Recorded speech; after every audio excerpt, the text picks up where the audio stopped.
Thank you so much. My name is Karen Tucker, and I have the pleasure to be CEO at the Churchill Club. Welcome to this very special event with Secretary of Commerce Penny Pritzker and LinkedIn CEO Jeff Weiner. Secretary Pritzker joins us here in Silicon Valley on her first official visit as secretary. She began a listening tour when she first came to office, and as her tour to our region shows, she is continuing to listen. And hopefully she will gain a lot of insights, ideas, and understanding from the technology and business leaders here. The Department of Commerce is considered to be the administration's innovation agency. And in that regard, Penny will talk about her objectives and ideas for how entrepreneurs and business leaders here might participate and have greater impact.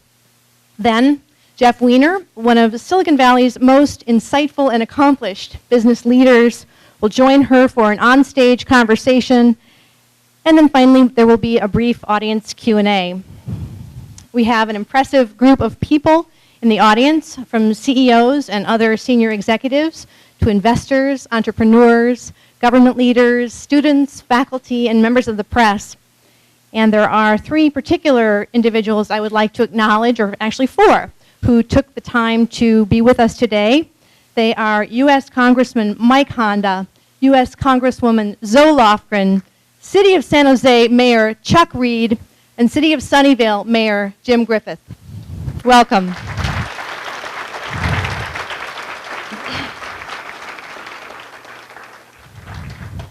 Five strong partners came together to co-present this program. They are Churchill Club, Silicon Valley Leadership Group, Tech America, TechNet, and Forward US. These nonprofit organizations share a common bond and interest to encourage innovation, economic growth, and societal benefit. If you are tweeting during this meeting, please do use the hashtag Churchill Club, and there are other Twitter codes in your programs. This program is being live streamed, so please let your contact networks know. The address is justin.tv/Plug and Play Tech Center. That's JUSTIN.TV/Plug and Play Tech Center. Plug and Play, one of Silicon Valley's most vibrant and important tech startup accelerators, is our generous host for this event. And for the conversation ahead of us, there is certainly no more fitting place for us to be. To date, Plug and Play has accelerated more than 1,600 technology companies, which combined have raised over $2 billion, and thousands of jobs have been created as a result of these successes. I'd like to call up the man who is largely responsible for this. Please welcome Plug and Play founder and CEO, Saeed Ahmadi, who will introduce Penny Pritzker and Jeff Weiner. Thank you.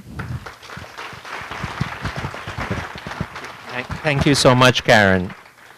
I wanted to thank Karen and Churchill Club to bring this event together. It is really an honor to be hosting this event.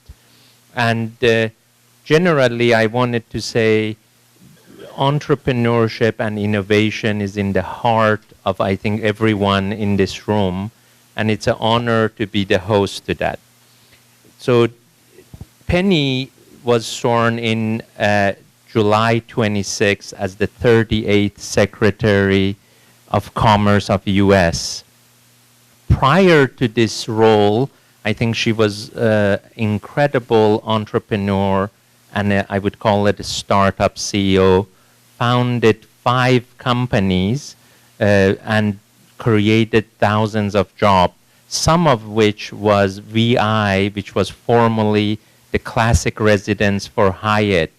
Also, she did nationwide parking lots at airports and other facilities, plus Pritzker Realty Group, as well as PSP Capital Partners.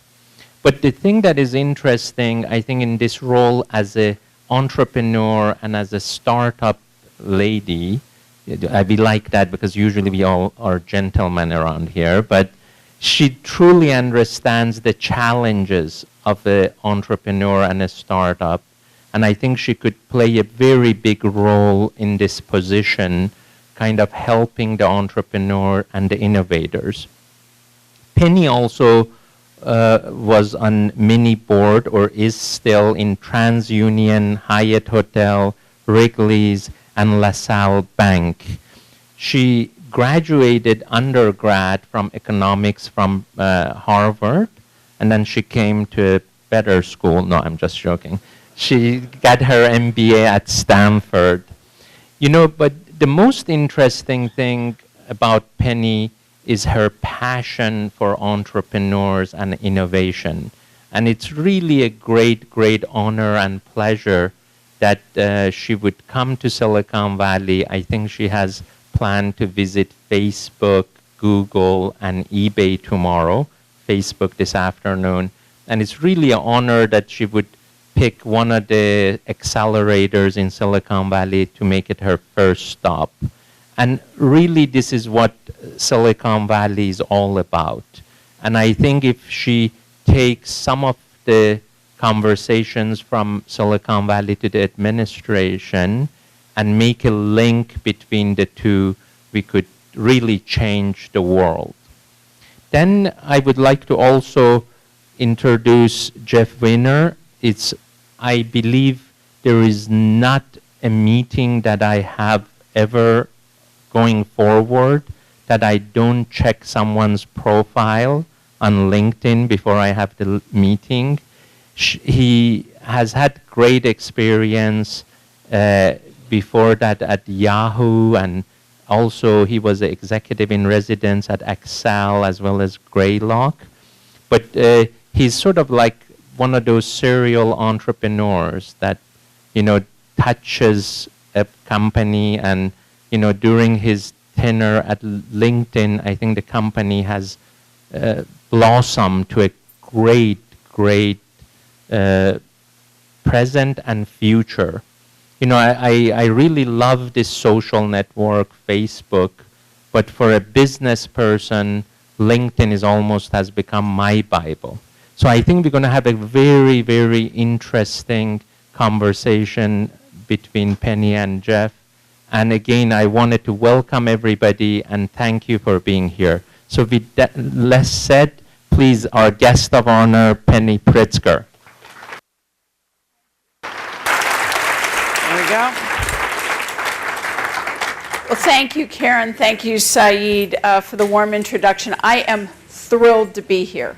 My face lit up as soon as I got off the airplane, not the least of which is because of your wonderful sunshine. We're having a rough go of it back on the East Coast. You've heard of the polar vortex. It's hitting us pretty hard. So it's great to be here, but not just because of the weather. And a big thanks to the Churchill Club for this terrific event today. Your organization deserves a lot of credit for stimulating extraordinary conversations that create solutions that benefit all of us throughout not just the United States, but around the world. And I also want to thank the sponsors of this event and our host, Plug and Play, where I got a great tour, and it's quite clear to me revolutionary ideas are turned into companies that enrich our lives right here. So thank you very much for having me. And a special thanks to Jeff Weiner of LinkedIn, one of the most dynamic CEOs in our country. I really appreciate him agreeing to participate in this event. Plus, he's focused on something that is very near and dear to my heart, arming people for the jobs of the future. And we'll talk a little bit more about that later, but I can't wait to hear more about his views and how he's going to bring all that to help Americans find better jobs and become better skilled for the opportunities out there. So I want to start the conversation with a confession. I'm a Silicon Valley girl. My family moved to the Bay Area when I was 1, and I went to Castellea School in Palo Alto. And I came back here, as you heard, to graduate school. I went to law school and business school at Stanford. So as I tell my children, who are in their early 20s, I remember San Jose when it was full of fruit orchards. So it's extraordinary to be back here and see all the great creation that is happening here. The Valley is not just a place of majestic beauty, it's also a dynamic and innovative ecosystem that is envied not just across the United States, but throughout the world. You have something very special that every city wants to emulate. Much of what makes America unique is our spirit of innovation and entrepreneurship. And the Valley is an integral part of that. Today, the United States has 6 million workers who are employed in technology, and the highest concentration of knowledge and technology-intensive industries in the world, representing 40% of our GDP. So for the past 7 months, since I took this position, since I left the private sector, I have traveled across the country to incubators like Plug and Play, talking to innovators and CEOs alike. In Nashville at the Entrepreneurship Center, I saw a startup that builds apps connecting doctors and patients. In Iowa at Douala is a startup that built a network to transfer money between businesses without having a bank. In Washington, D.C., at the incubator called 1776, I unveiled the Commerce Department's policy priorities. And in Las Vegas at the Consumer Electronics Show, I saw the technologies in everything from cars to thermostats to wearable health devices. So meeting with entrepreneurs, inventors, venture capitalists, and others across the country makes me very bullish about America's economic future. Often my travels, though, and during my travels, I wish I could bring more members of our talented commerce team with me to see firsthand our engines of innovation. And today, I'm very, very pleased to tell you that a number of our top leaders from our innovation team are here. This includes, and I'll point them out, Pat Gallagher, who's right here. Pat is my deputy. In corporate speak, that's like your chief operating officer. He basically makes the Department of Commerce run, but he also has an amazing job. He is the director of the National Institute of Standards and Technology, which is one of the great hidden gems of our government. Larry Strickling, who I think is here, he leads our National Telecommunications and Information Administration, and he's one of the men that you really are looking to fight the fight for you. Michelle Lee, where's Michelle? Michelle's right here. You all know Michelle. She was from Google, and we stole her away to join the Patent and Trade Office, and now she's running the Patent and Trade Office. Joe Klimovich, now where's Joe? Is he here? There he is. Joe is our CIO at the National Oceanic and Atmospheric Administration. That is, translation, the fish, and the National Weather Service. And Josh Mandel, where's Joshua? There he is. Joshua Mandel is my policy advisor for all things innovation. In fact, that's what his card says. Our head of NOAA, or the National Oceanic and Atmospheric Administration, she wanted to be here today but could not because she was asked by the president to stay behind and brief the Western governors about the current state of the drought. We play a very important role, and I'll talk about that a little bit later in terms of information. But this drought, we know, has hit California very hard, and we're doing everything that we can at the Commerce Department to help. So this team and others at the Department of Commerce work closely with you to ensure our nation remains the global epicenter of innovation. So for us to keep your pace of change, this leadership team is breaking down silos throughout our agency. I like to call this our commerce mashup. Over the next few days, our team is going to fan out across the valley to bring the Department of Commerce, us, closer to our customers. That's you.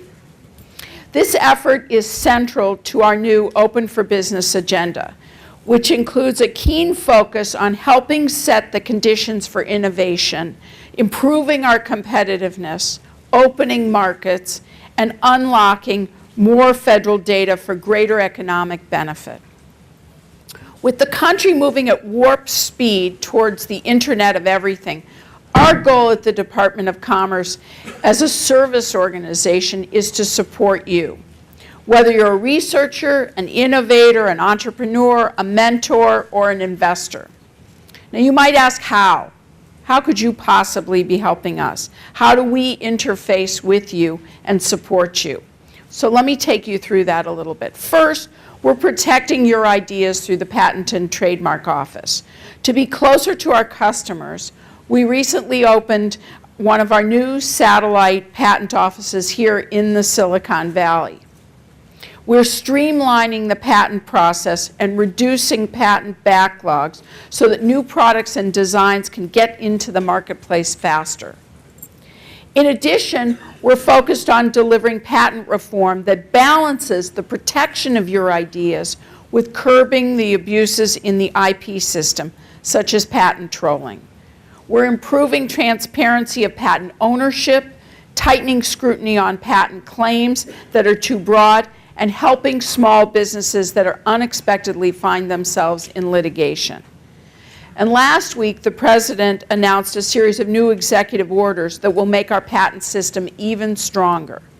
This reform will allow American companies to remain focused on innovation, not litigation. But you might not be aware of all the other ways that the Commerce Department is your innovation department. We invest in digital infrastructure, deploying 110,000 miles of broadband in the last 4 years. We're also making spectrum available for businesses. And we advocate to ensure that the internet remains open, free, and available on a global scale. We advance technology development through the best science, the right standards, and by supporting R&D. We produce and share important data from our Economic Statistics Administration, the Census Bureau, and NOAA. We support entrepreneurship and startups through regional investments and through my role as chair of the President's Ambassadors for Global Entrepreneurship. Our team at the Commerce Department is also engaged at the President's request in the current administration's review of big data and privacy that is being led by John Podesta. This process is meant to explore how to promote the free flow of information while also supporting privacy and security. And for the first time ever, we're working closely with the Departments of Labor and Education to match our workers to good jobs. That means more industry-led training, widely recognized and stackable credentials, and apprenticeships. All of this will help American workers climb ladders of opportunity. Today, I'm pleased to make 2 announcements that will drive even more innovation and opportunity. Both of these efforts are focused on unleashing data. So each day, NOAA collects and produces 20 terabytes of environmental data, from weather forecasts to climate change to ocean currents. This is twice the data of the entire printed collection of the Library of Congress every day. Yet only a small percentage of that valuable data, roughly 2 terabytes, is made easily accessible to the public. So to address that problem, I'm pleased to announce a new request for information, which is the first step towards a public-private partnership that will enable more companies and communities to extract this data for creative uses. This new partnership will unlock more weather and climate information to stimulate the creation of new industries, boost economic growth, and spur employment. Why is this important? Consider the following. Weather and climate sensitive industries in the United States account for roughly 1/3 of our GDP. So I know firsthand the value of putting more data in the hands of entrepreneurs. 25 years ago, I started my first company with the help of information from the Census Bureau, which leads me to my second announcement. We have a tool called Census Explorer. It's an interactive map that shows basic demographics of Americans around the country. Today, we're adding tech workforce and payroll data to those maps so that entrepreneurs and business leaders like you can see where tech workers are geographically concentrated. You'll now be able to look at tech employment in regions, along with other factors like education, labor force participation, and home ownership rates. So check it out. It's called Census Explorer. Overall, we are making the federal government's information easier to use.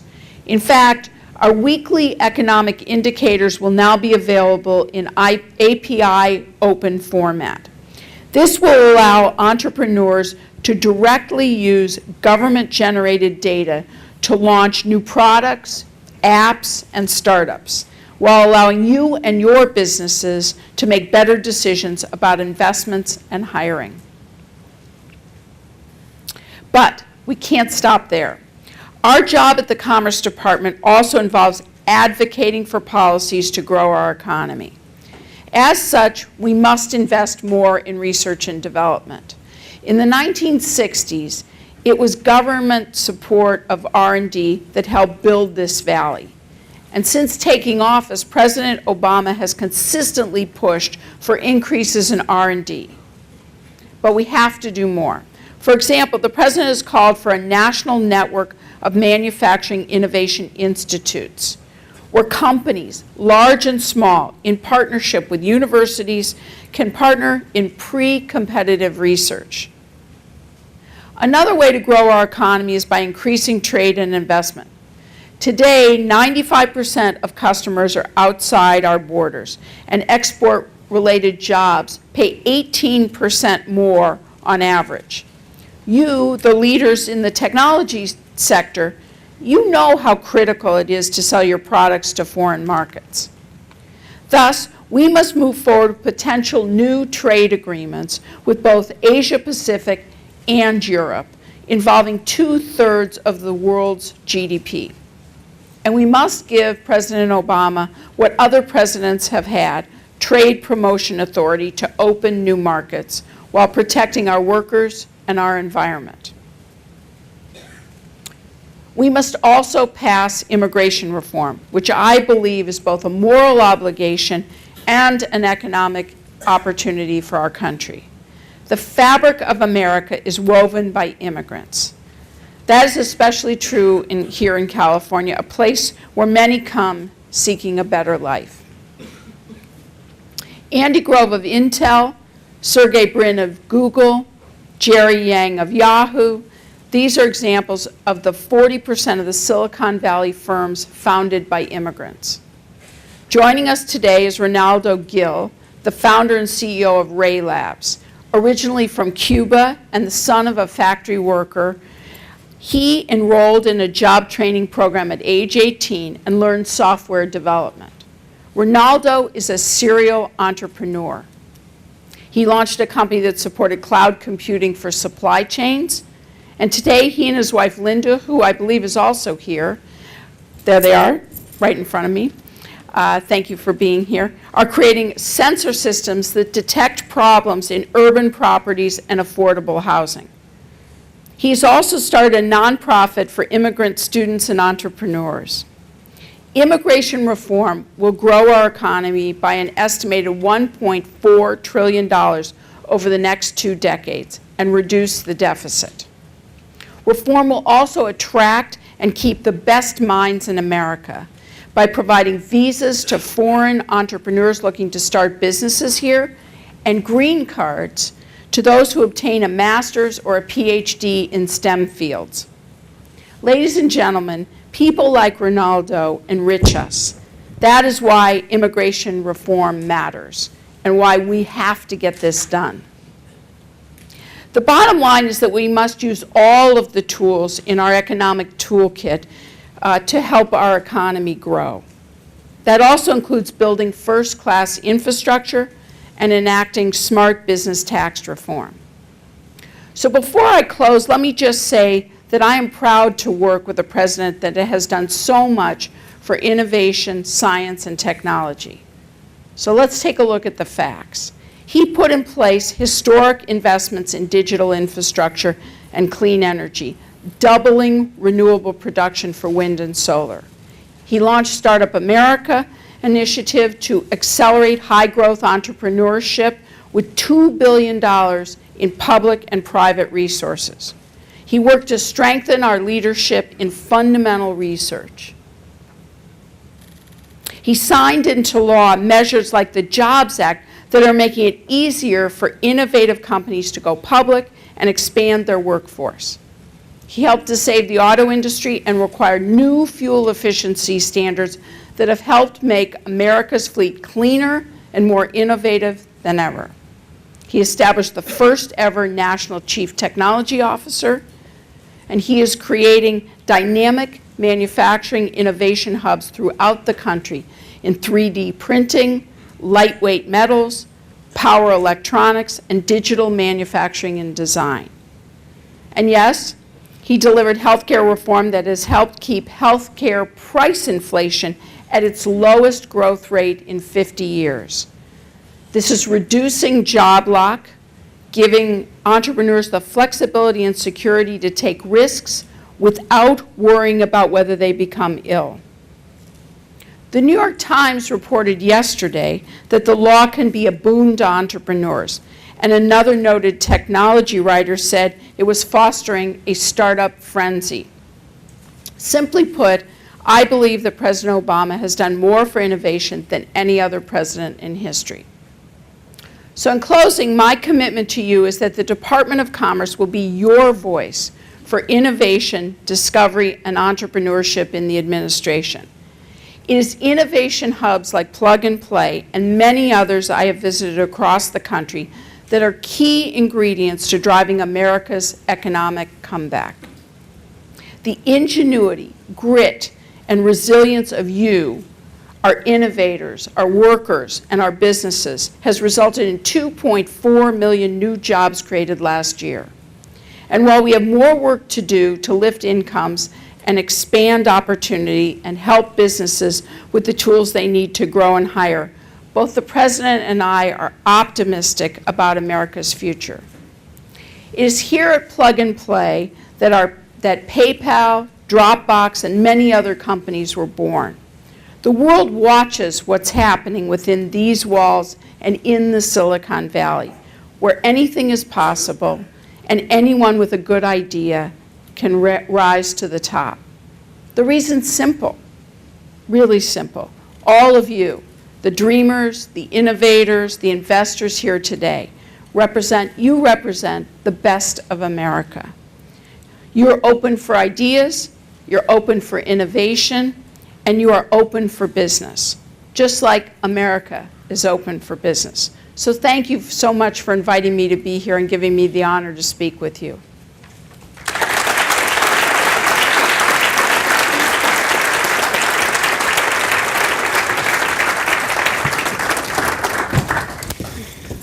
Secretary Pritzker, thank you so much for joining us here today. It is a real pleasure and an honor to be here with you and being able to moderate, and thank you to the Churchill Club for that same privilege. So let's jump right in. You have an incredibly impressive background in business as both entrepreneur and investor, and I think for a lot of people in the audience today, looking at you, and it may not be the traditional path to Washington, certainly not a career politician. And would you mind sharing with us your perspective when you were first invited to take on the role, what your thought process was, what your perceptions of Washington were, and what it's actually been like in your first 6 months? Well, thank you. Jeff, when the President asked me if I would be interested in taking this job, he described the job as follows.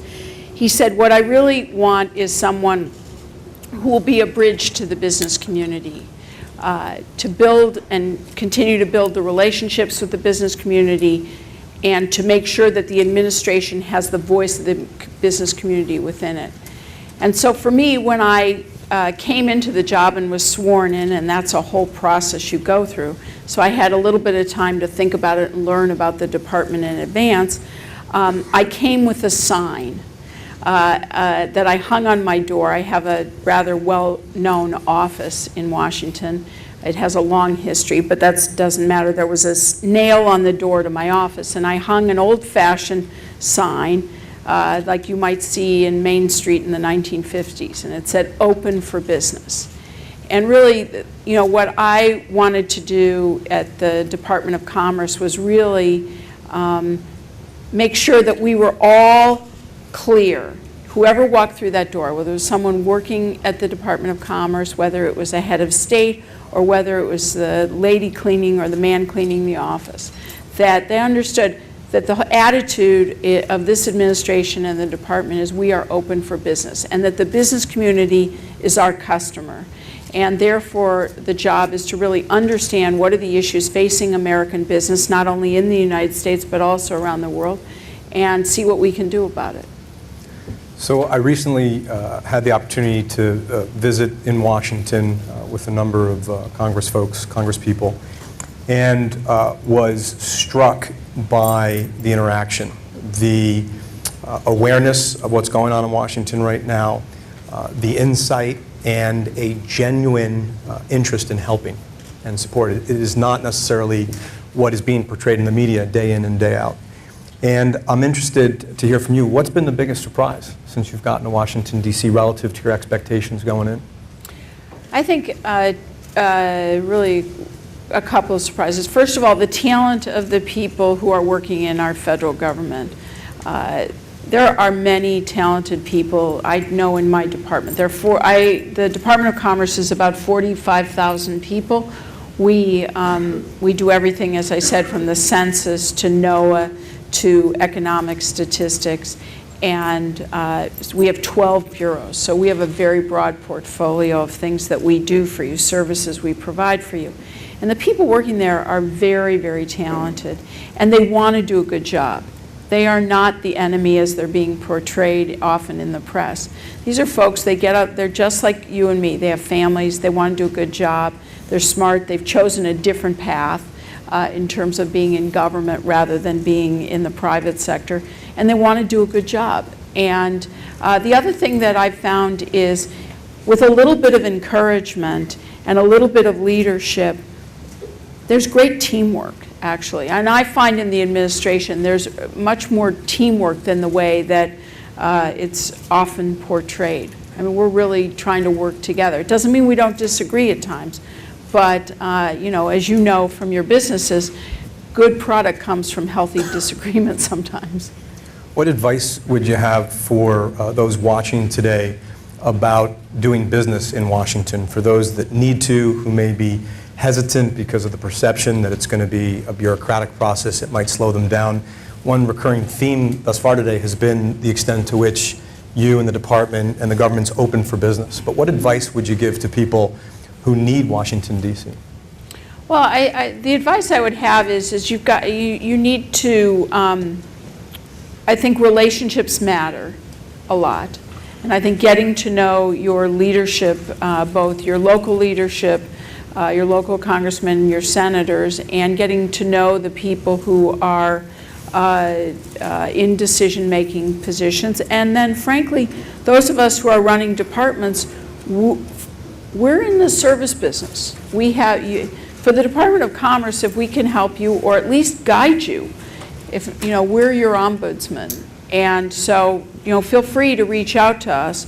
That's part of what we do, is help businesses as they're trying to navigate Washington. For example, we also help businesses who want to export, but we also help businesses who want to either reshore or foreign companies that want to bring their businesses to the United States, and we help them navigate through the federal maze. And so we view ourselves that way.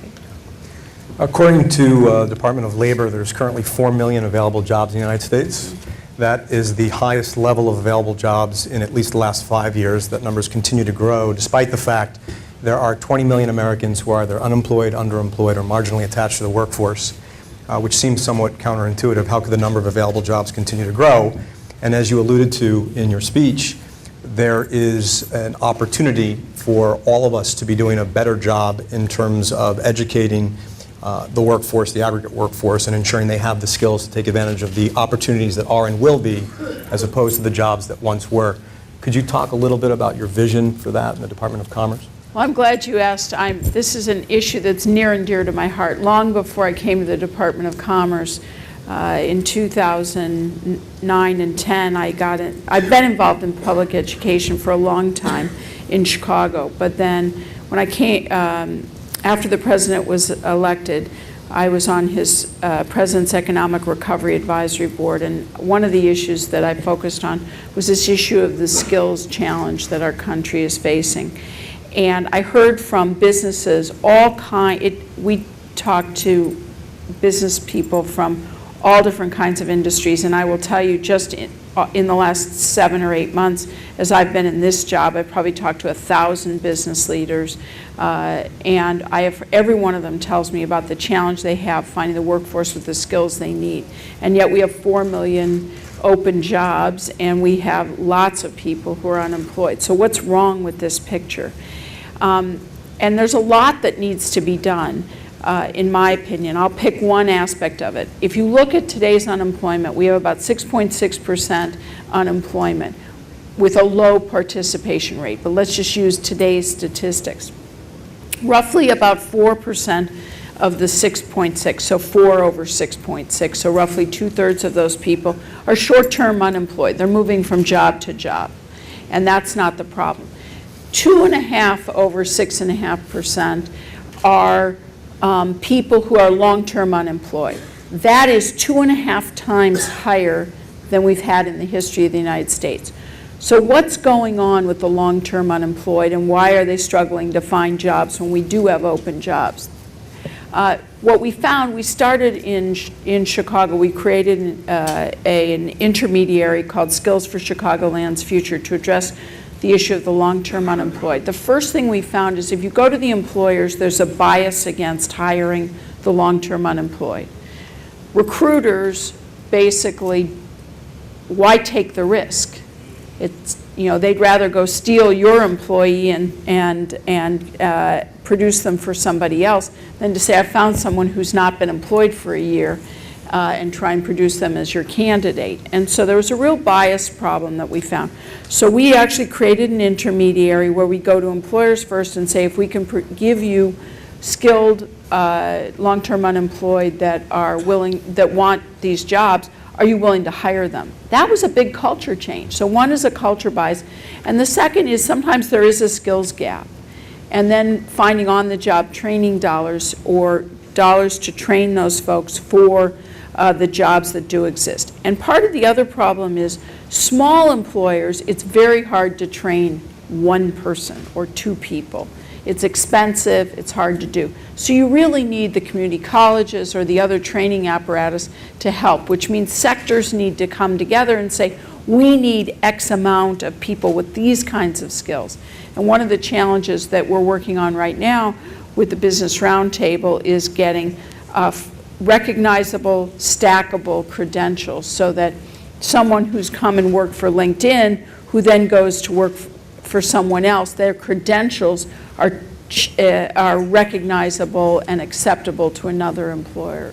If only there were a site that captured all of that information via an easily searchable I profile. I have a feeling that there's someone in this room who may be working on that. So the only other mention of LinkedIn that I'll do today is we're proud to have taken the pledge to help hire long-term unemployed that I know the president and people like yourself are extremely supportive of, and would encourage other companies to do the same. As someone with your experience and passion for education reform, 2-part question. If you could change anything about generational primary school education, what would it be? And if you could change anything today immediately about vocational training, what would it be? In the K-12 area, I don't think we've cracked the code yet of the combination of using technology to help. So I think there are technologies that allow kids and young people to learn at an individual pace and an individual process depending upon what kind of learner you are. But we have not been able to combine that with teachers, the technology, and having it be K through 12. And so I would I envision that over the next decade, the role of the teacher will evolve, the role of technology in K-12 is going to evolve as we see not just the Khan Academy, we're experimenting with how to do education on a grander scale. And I think when we crack that code, I think America again will rise to where it has been. We've seen graduation rates are at the highest levels ever seen from high school, but there's a lot more we need to do for our kids.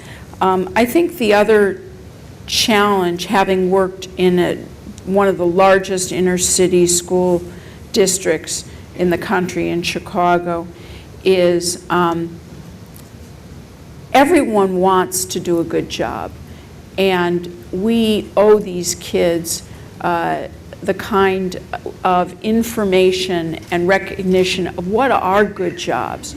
You know, we've spent a huge amount of time, for example, teaching families that manufacturing, you don't want your kids to go into manufacturing anymore because they're going to ship the equipment abroad, etc.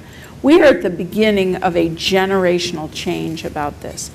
A manufacturing job is not the manufacturing job when I got out of college, let alone high school.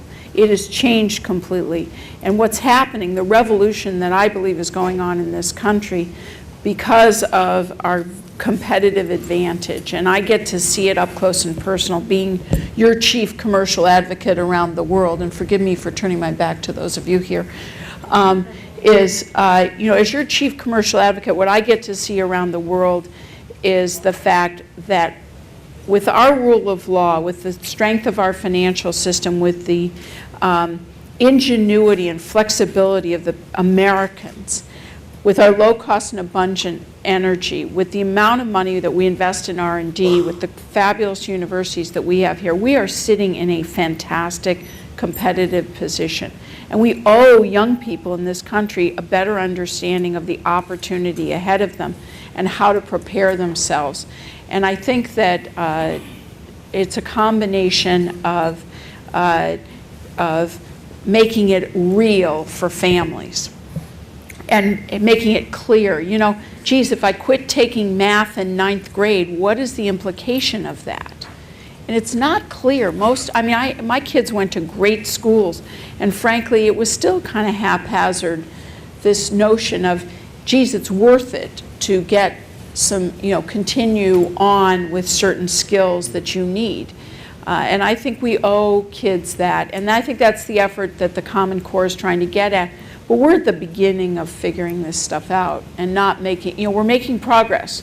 Don't get me wrong. I mean, Secretary Duncan, I'm a huge fan, has made an enormous amount of progress, but we have a long way to go. So I think we're going to open it up to Q&A from the audience in just a moment. One final question. Last year, one of the best-selling books out there was Sheryl Sandberg's Lean In. Mm-hmm. And it was really her experiences and her journey to becoming one of the most successful executives in Silicon Valley. And you've also had amazing success. So as the father of 2 young girls, and I'm sure there's a lot of other folks in the audience with young daughters, what advice would you give them, these young girls who would love to follow in your footsteps? A couple of things I would say. First of all, I was really lucky to have good mentors. My mentors were male, and today you'll have more mentors who are female, but find mentors, look for mentors, ask for help, and be inquisitive, because people love to help. Everyone in this room, if a young person asks your advice, you're dying to give your advice. You wish more people would ask your advice, right? Don't we all? So one is be proactive about that, because frankly, there's a lot out there.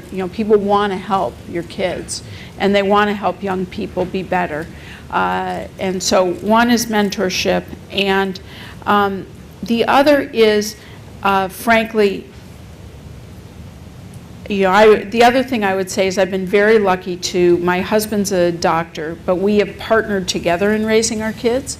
So getting comfortable with the idea, it's a partnership, it's a team game, not a solo game, and the idea that as mom, everything falls to you, that doesn't really work if you're, in this day and age. And the third thing I would say is you have to get comfortable with the fact it's a little messy, right? We grow up and as young adults and we get it all neat and all organized or whatever, but when you start to get into being in business or running a business or starting a business and trying to have a family and having kids and all of this, it gets a little messy and you kind of have to forgive yourself a little bit that it's going to not always be so smooth, but it'll work out. Thank you. Okay, we have some mics and some folks out there who can help coordinate. So if you have a question, just raise your hand. Hi. Yeah. I'm Alex. I'm an entrepreneur. I came to the US when I was 18 to study computer science at MIT, and I also did a master's there, so Boston. And then with optional practical training, I came to Silicon Valley, and I started a company with somebody from Stanford. And we've been fortunate. The company's grown a lot. We're hiring 3 Americans right now. We're looking to hire more. My visa expires in August. So what would you advise for someone? There are many people in my situation, so what would you say to somebody like me? Well, first, you need to contact the State Department to get your visa renewed. This is a challenge, and one of the reasons why immigration reform is so important, because so much can be addressed through the bill that is passed through the Senate. And there are the votes in the House, if Speaker Boehner would actually let the bill come to the floor, that support immigration reform. So my advice to you is, obviously, either contact someone in the Department of Commerce and we'll help get you to the right people who at least can help you. I don't know what your visa situation is. And we're not the people who give you a visa, but we'll at least try and help you get to the right people. But this just underscores the reason why or the Congresswoman, she'll help you. Right there. She's on her way. She already There said she is. See, that's your government at work, right there. Right there. She's literally standing behind you if you didn't. Literally behind you. He You may have should- thought you were kidding around. No, Right I'm behind not you. kidding. Yeah. She's right there, and she will help you. It's your tax dollars and your government at work. But basically, it's one of the reasons we need immigration reform, is because, not only will immigration reform, as the bill in the Senate, not only addresses the issue of the 11 million undocumented folks in the United States, that we have a moral obligation to help these folks figure out their status and help them come out of the shadows. But there's an economic opportunity, as I said in my speech, which is whether it's the increase in the EB-5 visas, the increase in the number of H-1B visas, the fact that immigration reform staples a green card to a PhD or anyone with a PhD or master's in a STEM field. This is what we should be doing. We should be welcoming immigrants who want to be in the United States and start their companies here. We should be welcoming them, not asking them to leave after they've had a fabulous education at one of our great universities. It's crazy. So that's my pitch. I have the other question. Yeah. Thank you very much for being here, and I'm very happy to meet you, both of you. So I've been on LinkedIn since you started, but it's a great tool to me. So I chair a business association in San Jose, Story Road Business Association, and I've been traveling to Mexico and Canada for the last 4 or 5 years, connecting a small business into San Jose and Silicon Valley. I can see how the world is globalizing in a small business. It's no more than just the big business or corporation doing that. The small business we're doing that. Mexico is helping a lot, and also Canada. Now my question is to you, Secretary of Commerce, what you are doing to facilitate these encounters between, just in North America, but throughout the world. The world is globalizing in a small business. So let me tell you 2 things. First of all, we offer at the Department of Commerce a service called the Gold Key Service. If you're a business and you want to learn where in the world your product is competitive, we will help you figure out which markets your product is competitive in, and then we will introduce, and we have people around the world in 70 countries that will help you then take your product to that country. I just got back 10 days ago from my first trade mission to Mexico. We took 17 companies to Mexico to help them, introduce them to do business. But you don't have to do this with the secretary. We do this, and it's not expensive. This is something that we do for companies throughout the United States at the United States Export Assistance Center, and I'm sure someone on my staff will help you on. They're there. There's the team right there. They will help you.